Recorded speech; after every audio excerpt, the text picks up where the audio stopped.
Right, thank you, Dr. Vernon, Evie, for joining us on our Black Theology series. We're really excited to have you. We're excited to have all of the people we've got coming on. Anthony already spoke very highly of all of you. And I hear that you've listened to the first two, Dwight Hopkins and Anthony. Yeah, brilliant. And did you enjoy what you heard? I did indeed. Yeah. It was food for thought. Yeah, good. Very exciting as always. Yeah. Yeah, they're very interesting guys. So maybe in the way that I did with both Dwight and Anthony, maybe we could start with you giving us a bit of background on who you are, you know, what your background is personally, but also what the work is that you've been doing theologically. Okay. Well, I'm Jamaican by birth. And what shall I say now? I come from, my background is from people whose belief is that you owe something to the society. So my father was a politician, my mother was a civil servant, and my aunties were all in medicine and this kind of thing. So a strong ethic that, you know, I'm Jamaican and you're supposed to work to build up Jamaica. Mm-hmm. Now, I grew up, I went to boarding school and all of that in the era of the 1970s. And a huge influence was Michael Manley, who was bringing about democratic socialism. And we were in the throes that impacted on everything. Absolutely every way of thinking about life. And we grew up with the phrase, socialism is love. And our Christian theology, when I ended up at the United Theological College of the West Indies, we were about liberation. We were about questioning the roots of everything that we were taught. History, theology, what have you. Mm-hmm. And I mentioned the people who were grounding us. There was William Wilberforce Watty, who was the principal of the college, you know, and one of the things he taught us is that, fabulous name, isn't it? He was a large Methodist from Dominica, and he was cousin to Philip Potter, who was the first Black General Secretary of the World Council of Churches. Wow. And these people, this is who we drew in. And one of the things that people like Watty taught us, and Sister Cynthia Clare, we must mention, is that the theologians are the people all around us. So we have, our job is to listen to the people at the grassroots. They are the theologians. Our job is to distill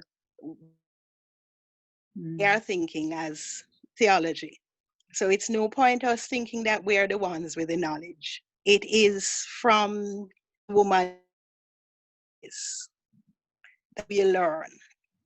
And this has been very much part of how I've tried to look at things.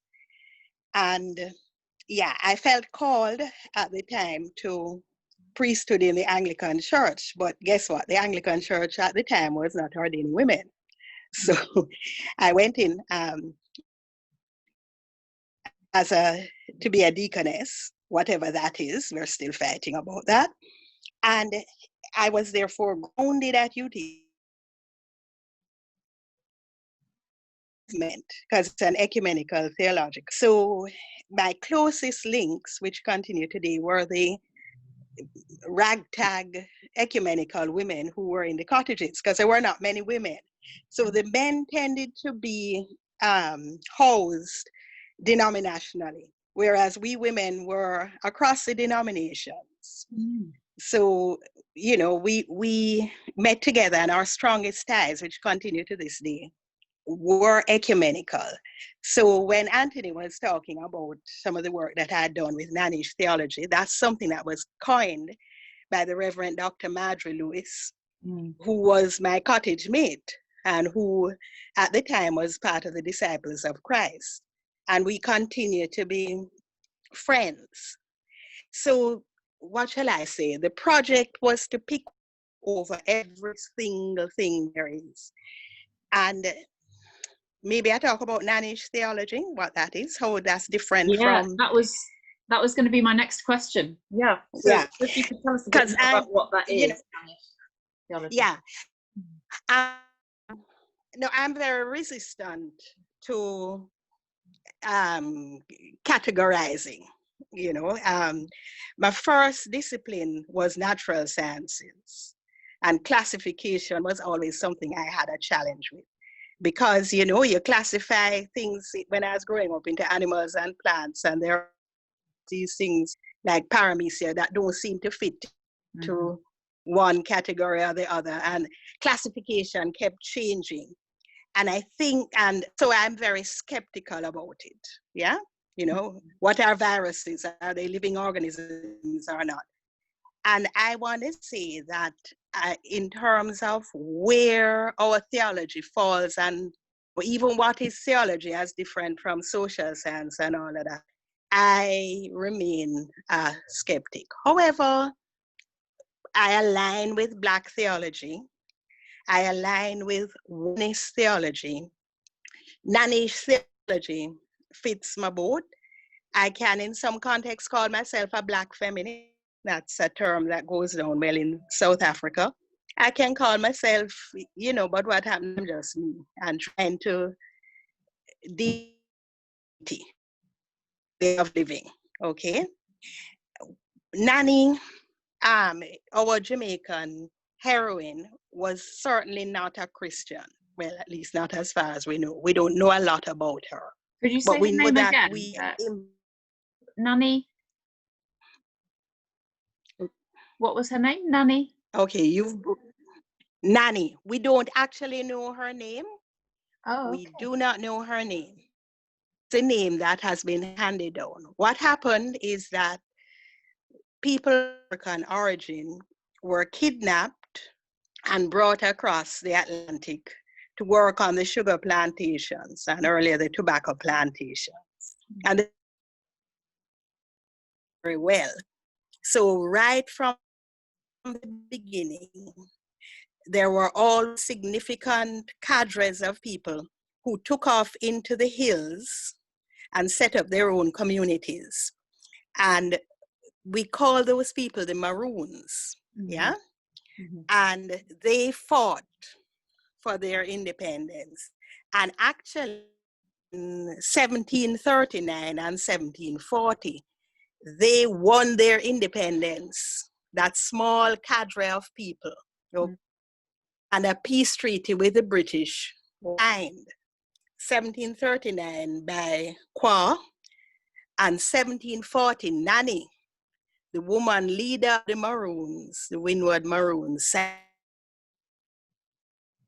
and they inflicted significant losses on the British. And it was said Nanny, as a leader, she had deep spiritual resources, and it is said that she would, when in their red coats, she would turn her back on them, bullets, and fire them back. We will not go too deeply into the details. And notion of Nannyish theology is that we are inheritors of this resistance, this movement of resistance, that Christianity, as sent by or as received from Europe, is not the only way of perceiving and dealing with Christ, with God and the Christ.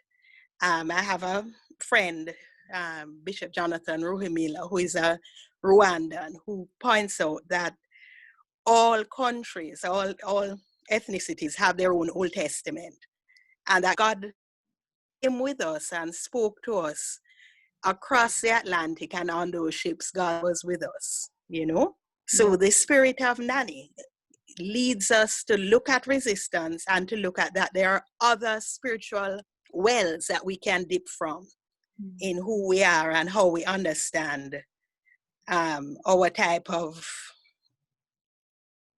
theology or of working out how we live with God. So Nannyish theologians are loudmouth, uppity, and naughty. And it's basically, it's a kind of a sibling of womanist theology, isn't it? But Jamaican origin. Oh Lord, you're frozen. Oh, we're having trouble with the internet today. Hello. Hello. The internet is not our friend today. No, not at all. Not at all. Can you see me now? Ruth? Yeah. Maybe we should try going off and on again.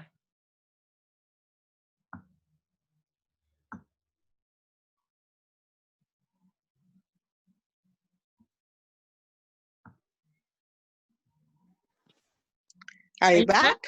I'm here. Yeah, I'm here. Okay, can you hear me? Okay. I can. I'm sorry, but it's not very good internet today, is it at all? Oh, no, we're sun struggling. floods or something. Yeah, well, I think we got everything you said, but you are sometimes cutting out a bit. But yeah, but we got the gist of it. Nanny, she's called Nanny of the Maroons, isn't she? That's the name she goes by. Yeah. And she was a leader of basically an uprising against the British. A fearsome leader. Movement. Yeah, absolutely. And she won. That's the thing. Yeah. She won. They signed a treaty with her. 1740. Before the American Revolution, the British signed a peace treaty with the Maroons of Jamaica. You know? And this is the kind of history that is not taught at all here. You know, we never learn about this. Yeah, well, we hardly learn about it. Little bits, you know. Really, in Jamaica, you don't learn about it either. A little, but you have to struggle for it, you know. But it's there, and it's in the consciousness, and so so this was a thing that we one of the things that we borrow from the Latin American theologians is the notion of the hermeneutic of suspicion. So we cross-question everything that we learn in schools, and we say, who is the person who is telling that story? Where is it coming from? You know, do we really, is that how it really went? You know, are those the perspectives? So that's kind of, if you like, what we grew up with, a theology of resistance. Yeah, they use it also in liberation theology about the Bible, don't they? Kind of questioning. Oh yeah. So who wrote this? You know, what was there an agenda behind this story? And that's very helpful. Yeah. Where to go about? Yeah. Brilliant. And there's always that agenda. Yeah. There's always. I mean, there's never a neutral position, is there, when anyone writes anything? So. No.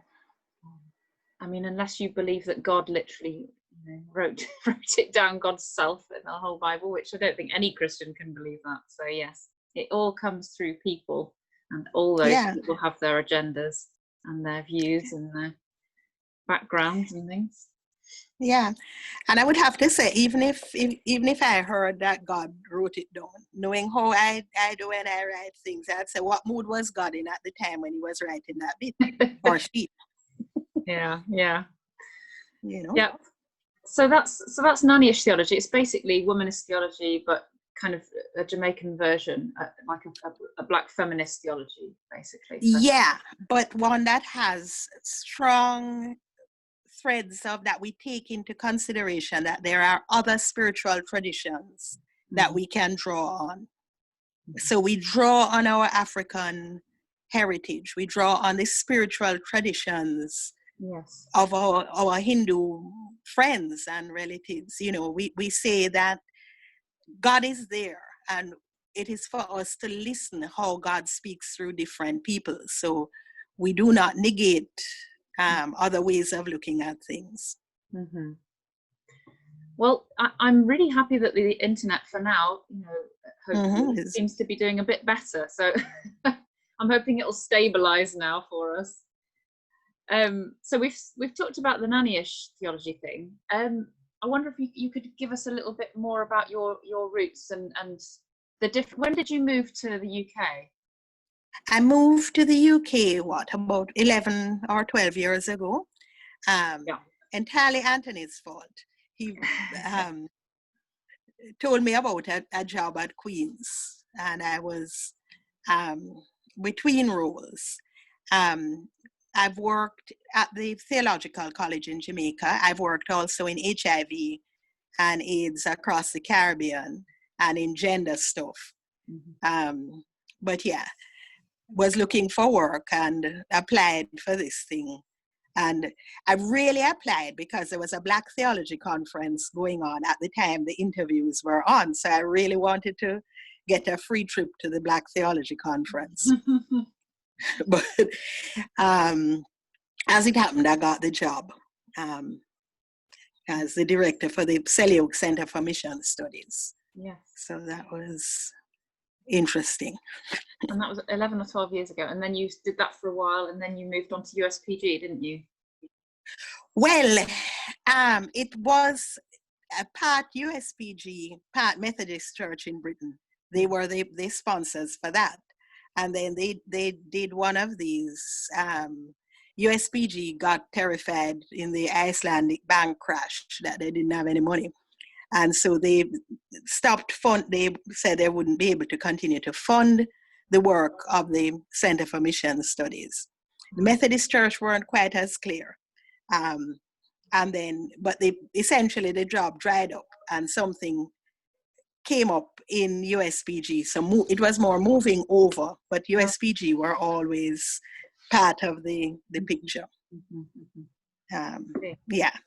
So it's a kind of a sideways move within the same organization to a certain degree. And the work you do now, what is that then, Evie? Well, the work that I do now is, as of 2 weeks ago, I've had to give everything up and be a full-time carer for my husband who was diagnosed with cancer.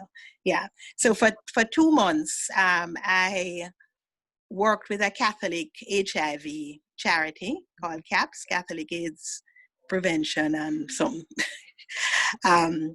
But with Terry's situation, I had to take a womanist, feminist, nannyish decision. That's what you do. Yeah. Family comes first, eh? Yeah. And yeah, it's interesting. It is interesting. So you say, okay, God, what's this all about? No, but there you go. And I wonder if you'll, I mean, it's a very much a full-time job, isn't it? Often caring for somebody, but I wonder if you'll have time to theologically reflect and kind of maybe write some things still while you're at home. I hope so. What I've been concentrating on writing, actually, because this is part of, I think, kind of a sidestep.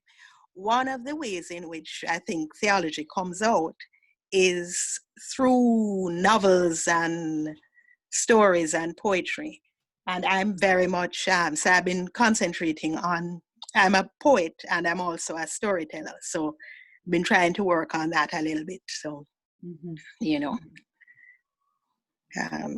And tell us a little bit about the difference between living, because you've lived most of your life in Jamaica, but then coming to the UK, has the experience, I don't know, not just racially, but racially as well, but in all ways, what's the experience like, the difference? Ooh. You can say what you like. Yeah, no, honey, I never hold back. It's one of the things that I found interesting, okay, because Jamaica having been colonized by the UK for 300 years, you know, we learned all there was to learn about the UK. Up until third form, history was English history. So I know more about the kings and queens than the laws. Very boring it was too. Ethelred, the Unread, and all of these folk, okay? And, you know, we grew up knowing this. I had visited, and when my friends would tell me that, look, this place is really racist, both Anthony and Marjorie tried to explain to me, and I thought, you know, maybe they're exaggerating a little. I had to apologize to them because coming here to live is another thing. In Jamaica, the biggest challenges are, for me anyway, in church circles, gender and class. Class and I think class is something that is pervasive throughout this empire story. But, you know, and we do struggle in that with shadism, you know, dark and what kind of hair you have and all this kind of story, but manageably. Come here and you understand why in Jamaica the story is that if you go to England, you will get mad, crazy. Because it's, people travel to England. Oh, heavens, what has happened? It's all right. You've just lost your screen for a bit now. But we can still hear you perfectly well. So. You can still hear me. Okay. Good heavens. Anyway, what? Have you got a little along the bottom? You might have a video thing, and if you just click the video again. There you go. Okay, here we are. Yeah, there we go. Yeah. Where was I? Lost my thought. Yeah. The story that you come to England, you get crazy. Different from in America, where you know the racism is right there and they say, nigga, we don't like you.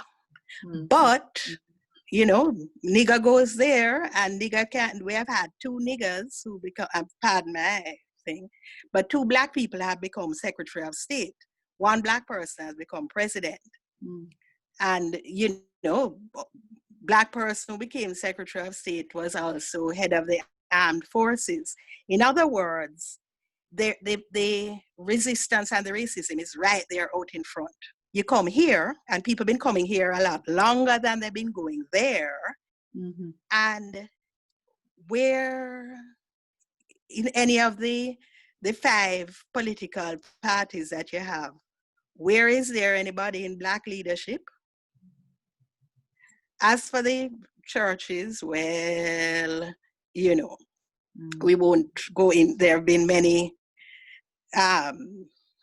articles, learned articles written about the state of my own church, the Church of England, and the other churches. I don't notice the other churches being remarkably better, okay?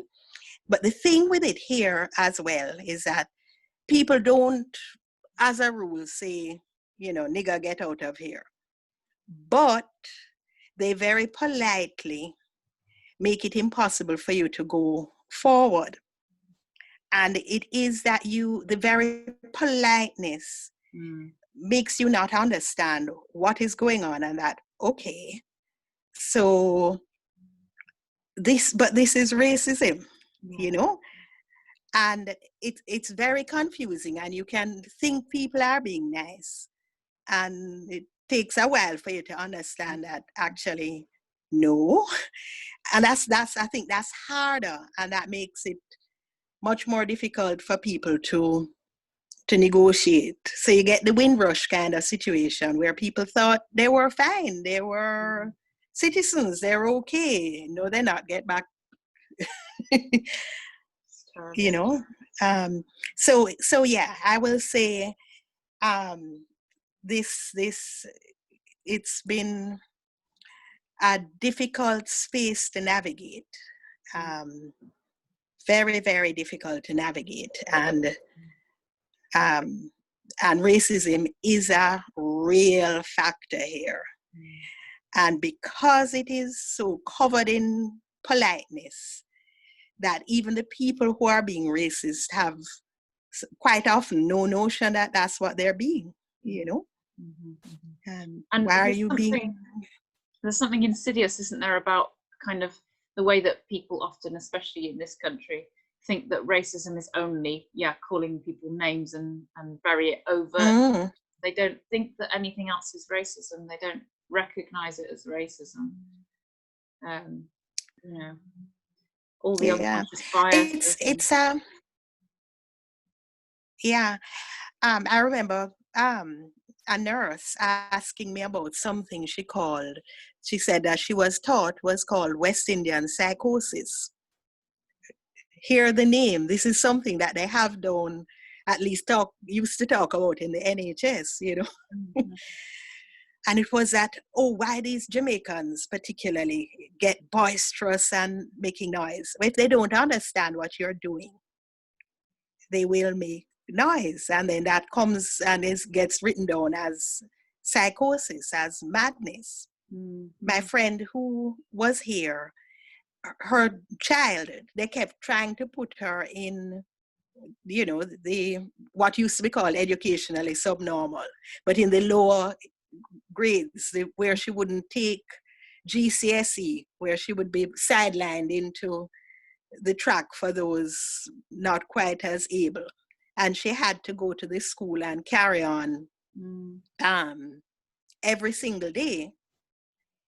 And, you know, because her child was being labeled and they were trying to put her into a position where she would not be able to proceed into, you know, the kind of career that she could have done. And she did perfectly well in the GCSEs after her mother carried on and said she will be in this stream.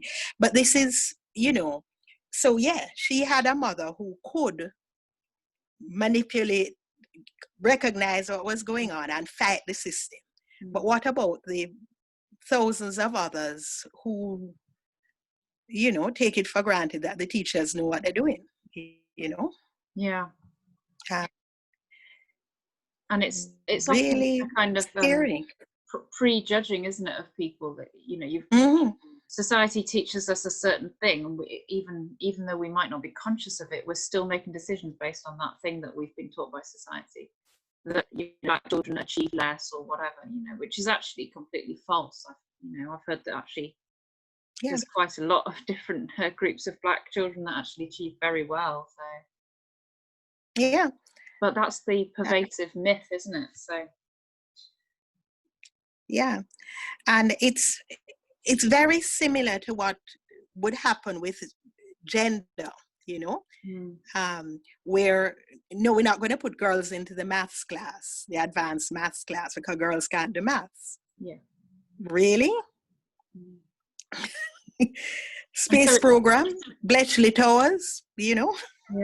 It's like what's the self-fulfilling prophecy, because you hold people back because you think that they can't, you know, and then you keep on actually making those people then do worse because you're not giving them the opportunities. And so then you go, congratulate yourself for saying, that yes, I was right about that, or it's much harder to fight against, isn't it, this kind of thing. I understand what you mean about the covert racism.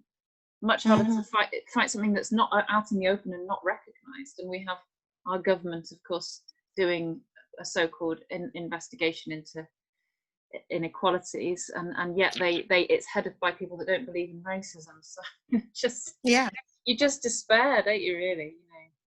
You know, just starting from there. And, you know, racism, classism, which gets, and again, I could go on forever. When I see people following behind all these leaders who swear they're for the working class and who have never, you know, wouldn't know what to do in a working class home if they went in, you know, much less so it seems to me that there's a lot of work that needs to be done. And moving on from that, are you buoyed and encouraged by the movement, the Black Lives Matter movement, and how many people are getting on board with that? And do you think, you know, do you think it will change anything? I would hope so, but I'm not that sanguine. No, this is me being old and cynical in my old age. You know, we've gone through a lot of different things like this, and people buoy up for a time. And I'm very glad the movement has taken off and people are following behind it and so on and so forth. And it's come obviously at a time when people are home because of COVID, so they can take notice of it. So that's good. But movements last for a time. It is if we can very carefully and skillfully embed things, you know, so that when the excitement has worn off, we can continue. Because this is not the first time, you know, things have happened and people have got excited. You know, yeah, as I say, movements are good. Embedding even better. Yeah, and I guess because also you've lived in the UK for 11 years, maybe I think it's hard for any of us to kind of see how many times this might have happened before, especially if we've not been in the UK that long or if we're quite young. Like I mean, I personally, I don't remember anything quite like this, but then I'm only in my 30s, I guess. So maybe these things happen, but over kind of longer periods. There are kind of waves, you know, where people want to do something about something, and yeah, and you get, as I say, you get movements, you get waves. Okay, somehow George Floyd's death sparked off something, but you had, you know, the marches with King. What happened with Rodney King? You know, there have been your different things here, and suddenly things disappear again. I really wonder at, what do I say, conflating a lot of things. One of the things that shocked me to the core when I came here, I had been in teaching at one point, okay? And it was well understood that you go to school, you're in teaching. I worked alongside a most marvelous woman called Sylvia Barber and various other. And yeah, you know that you're going to take food to school that you will share with students because there are students who are going to need food over and above the school lunch programs for whatever reason. Because, you know, this is Jamaica. I mean, we have a lot of poverty. I couldn't believe it that the fifth or sixth, however you're counted, richest country in the world was having the same issues. That you're having children come to school hungry, that you have people sleeping in the streets. What is this? And why is this? So what happened to all of those movements in the past? You know, Dickens lives. It's a political choice, isn't it? And that there shouldn't be this in a, like you say, in a rich country, but it's a choice, isn't it? It's, I mean, the government in the time of coronavirus suddenly made all the homeless people disappear into hotels, but they can't provide housing in normal times, you know. Yeah, and they didn't all disappear into the hotels, you know, because I was passing them on the street same way, you know. And how many people have died on the street, even with all of that? And a lot in the charity that I worked with, one of the things that was clear is that people who had, if you have HIV is one thing, but when you have HIV and immigration issues and no recourse to social funding, you can't go forward and say, please, you would like to be put up in a hotel. You know, not very easily. So, yeah, I don't know, there's sometimes a naivety, I would say, that frightens me. And I don't know. Yeah. So, and I think the church is, I'm not happy with, some individual church leaders speak out, and this is good, but I think it's not a concerted effort. Again, why is it that this is happening in this country that swears to God it is Christian, which it ain't? You know, how can you even use that label when you have policies like this? Yeah, you know, something is not correct here.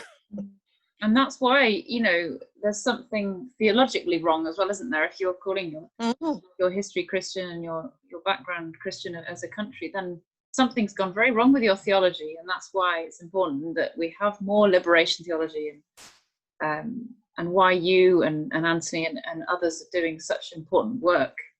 You know, we need better theology, good theology, to counter the bad theology, I think, that gets into people's psyches and makes them be racist, and makes them do bad things like this, and policies that hurt people. Yeah.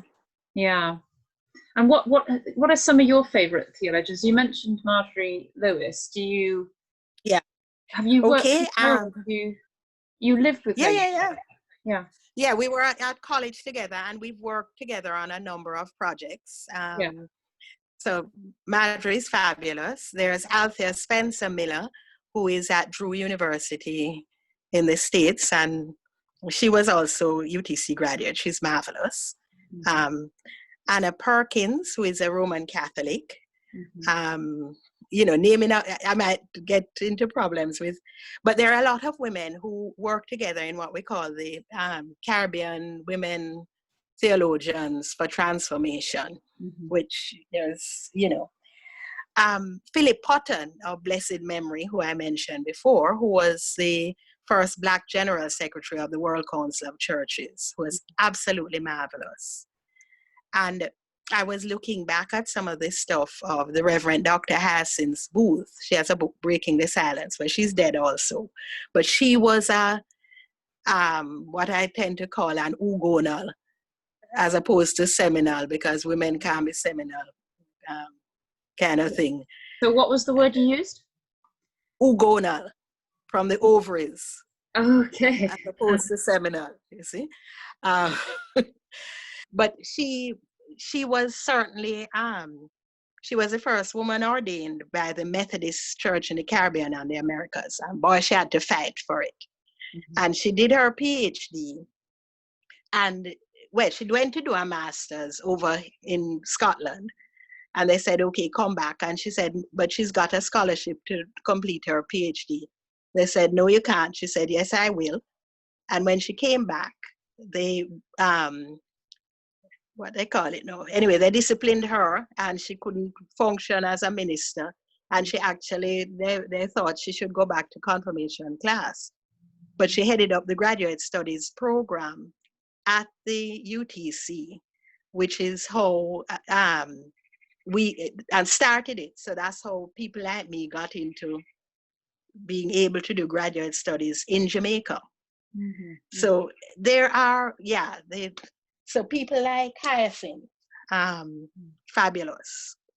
And just to say as well, I'm into novels, as I say, as it's one of the things Philip Potter taught us, that the true theology doesn't just come from books that are labeled theology, but from your novels, your poetry, and this kind of thing.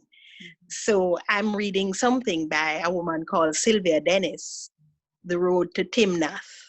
And it is a marvelous exploration of ordinary Jamaican people and their theologies, you know. And Kai Miller, the cartographer, tries to map a way to Zion. Have you read any Andrea Levy? She's very much. She's very good. I read her Small Island book, and then adapting the Long Song, but it's very harrowing. It's quite. Well, this is also part of the thing, and she's coming from brought up in Britain perspective. But there's some great stuff. I kind of have some of them around me. When Conchi Blow by Sharif Halawani, not very well known, but again, it is an exploration of the slavery and the post-slavery, the last rebellion in slavery. It's just, yeah, there's loads of people. Journey to the Promised Land I just got hold of, which is by one bishop about another bishop. So Howard Gregory, Reflections on Neville de Souza. Now, Neville de Souza was my bishop, and he was very transformative for Jamaica and how Jamaica saw theology and what it meant. So you'd go to listen to his synod charges, and you'd learn about what was going on with the American foreign policy that was going to mess up your life, So just those are just some of the thoughts and the things, but yeah, I guess. So those are the books you would recommend at the minute, Those are the books some of the books I'd recommend. And just being alert to listening, as I said, to theology from the margins, from the grassroots, from the ordinary people. What is it that they're saying about God? Rather than the theological textbooks, which are useful. But if the theological textbooks don't touch the ordinary people, then for my mind, they're not really helpful. And something that both Dwight and Anthony kind of mentioned, and they've written academic books, of course, but they actually said that something special about Black theology is that it's come often from the grassroots and it started from the people. It's not something that's come top down like a lot of other theology. Well, again, a lot of the other theologies, if they're true to themselves, they really come from the bottom as well, But it's just that they don't necessarily acknowledge it. Oh, one of the things I wanted to say, the name that I'd noticed I'd not heard with both Anthony and Dwight in terms of this Black Theology project is Marcus Garvey. Oh, yeah, I've heard of him. Yeah. Marcus Garvey, turn of the last century, was what shall I say? He was the focal point of a lot of the Black self-governance movement. So a lot of the African countries like Nkrumah and so on was listening to Garvey, who had a lot of, he wrote theological works as well, but he led this movement, Africa for Africans at home and abroad, and empowered people in Jamaica, in the UK, in the US, and as I said, across the African continent, to recognize that they were people despite what the European story was, And he was, you can't say was a start, but he was one of the big influences, okay? And out of the spirit of Garveyism, of course, came Rastafari. Okay. Yeah. So it's important. And Garvey wrote a lot.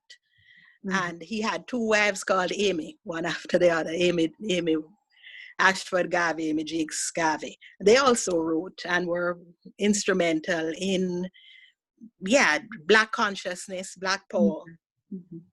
And, one of the things that Garvey wrote, God is Black. Yeah. And that's a really important kind of, those kinds of statements are really important to make, aren't they? Yeah. Because I think it was Anthony that I asked about why it's so important how we see Jesus and how we see God, the images of everything.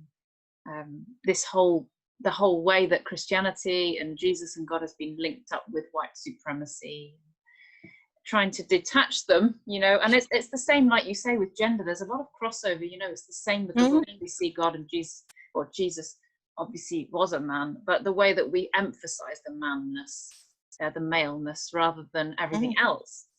We don't emphasize the Middle Easternness of Jesus, but we do often emphasize the maleness. Why? Well, this is it.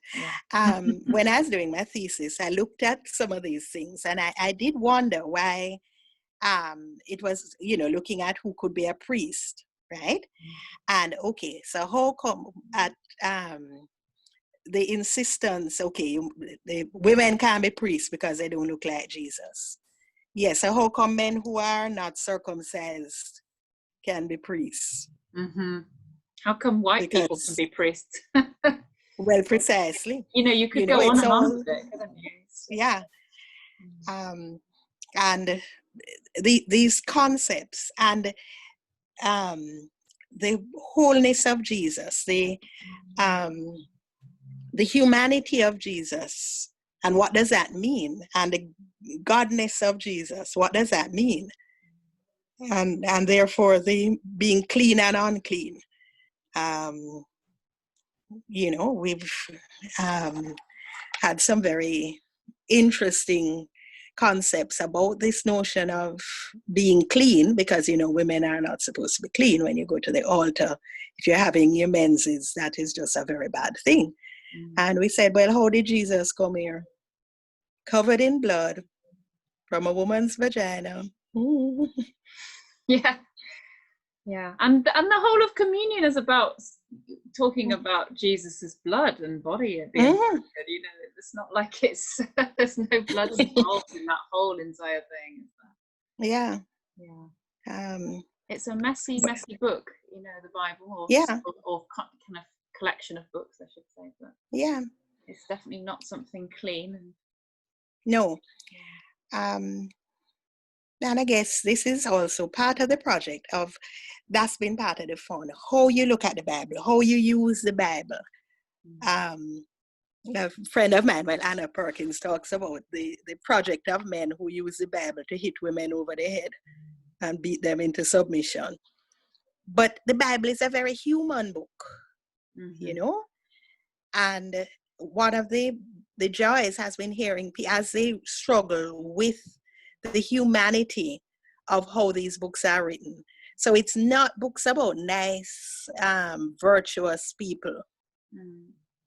Abraham was a dreadful old character who tried to kill his 2 children. Wicked. Yeah. I know. This is kind of why it's so dangerous in Sunday school to kind of tell these stories like they're nice little children's stories, and they're kind of just, if you think about it, quite violent and horrendous. And they're not to be told as kind of pretty little moral stories with morals, because actually a lot of the Bible is much more complicated than just a moralistic story. It's not Enid Blyton, is it? No. Enid Blyton. Yeah, we know Enid Blyton, and that has its little problems too, like Noddy. So even Enid Blyton is not as innocuous as seems at first glance. But it is, this is what I enjoy as well. Telling the wrestling with sisters and brothers about these biblical stories, as these are real people dealing with real life and who get it wrong. Who absolutely get it wrong. I mean, when Abraham was going to sacrifice Isaac, he failed the test. That's not what God wanted him to do. So that's why the angel had to quickly find, well, I mean, I don't approve of the animal sacrifice, but, you can see them looking at each other and say, he's really going to do it? He should have said, God, no, I know you are not a God that sacrifices human beings,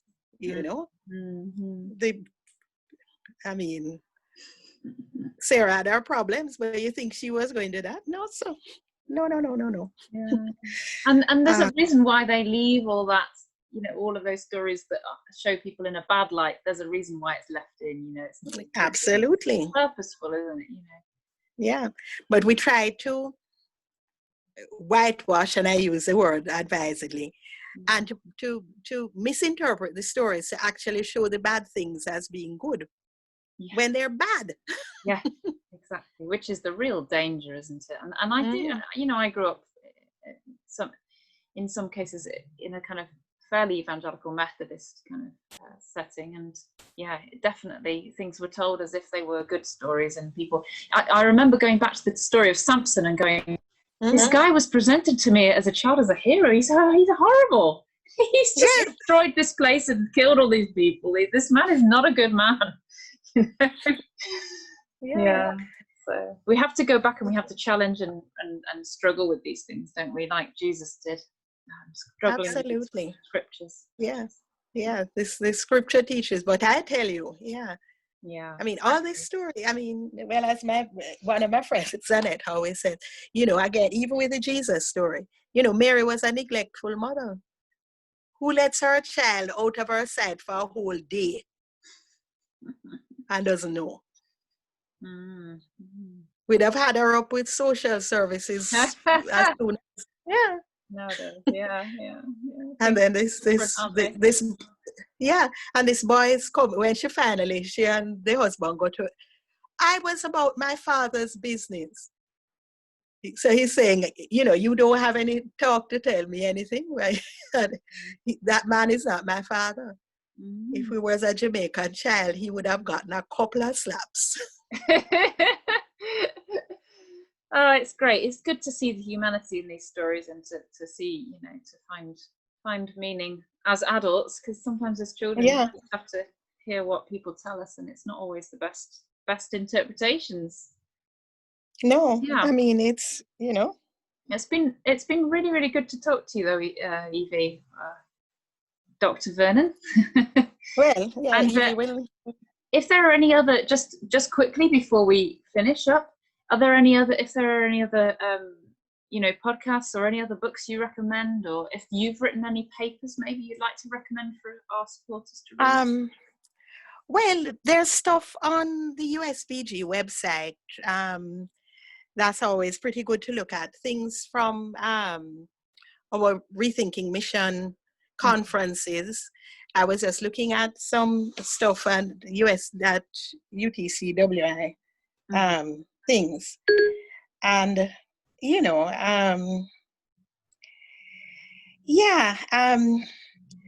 I think if you would permit me, I'd like to read a poem. Yes, of course. Okay? That would be a great way to finish. Thank you. Okay. This is one of a series, but she's Abigail, the woman with the issue of blood. I hear you calling as I sit down by the roadside selling. No name don't call, but I know it's me you want, and I wonder why. What you want with me, a woman, and all alone with my problem? Sometimes it's whole day I sit here, and nobody don't get for my face. I cocoon myself and all my troubles behind the veil. And now I hear you calling, and it's like you want me special to come out. Something make me reach and touch you, just the edge of your garment. And you call out, who touched me? And I feel you look deep in my soul. And I free. And I drop the years of shame like a veil. And bawl out that I free. And I know that no one have to bear the shame alone. And you call me to give message that we free. Wow. Did you write that then? Yeah. Yeah.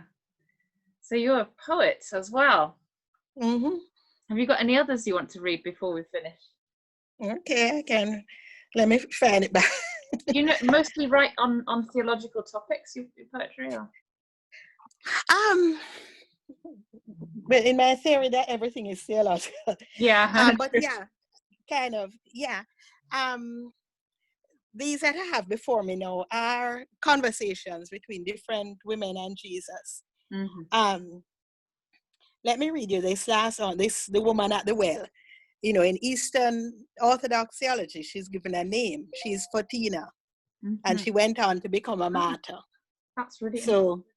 Yeah, looking it up as fascinating. Yeah, Fatina. Yeah. So Fatina, the woman at the well. Where is she? I hear they're calling me a saint these days and an apostle. Fancy that. I was just taking me ease, fetching some water to cool my skin from the hot sun, my heart from the blazing words, when I buck you up at the well and you beg me a drinks. Me, I know when man beg you something, his argument them looking for something else. Them ask for water, but you know it's what them really want. So I think it's the usual. And so I stretch out the argument. And you chat back with sense. It's long time I don't hear no good reasoning from a man. And so it go back and forth. And I come to feel you know me. And your business about the whole of me. Not just, you know. I like that. And I run and tell the others. And them come to hear you for them own self. And so now me all. Some come to call me your apostle. I'm not sure if that is not as big a bad word as what them used to class me in the old days. I hear in Rome, I waiting here in Rome for this apostle name to bring me death. But I drink your living water.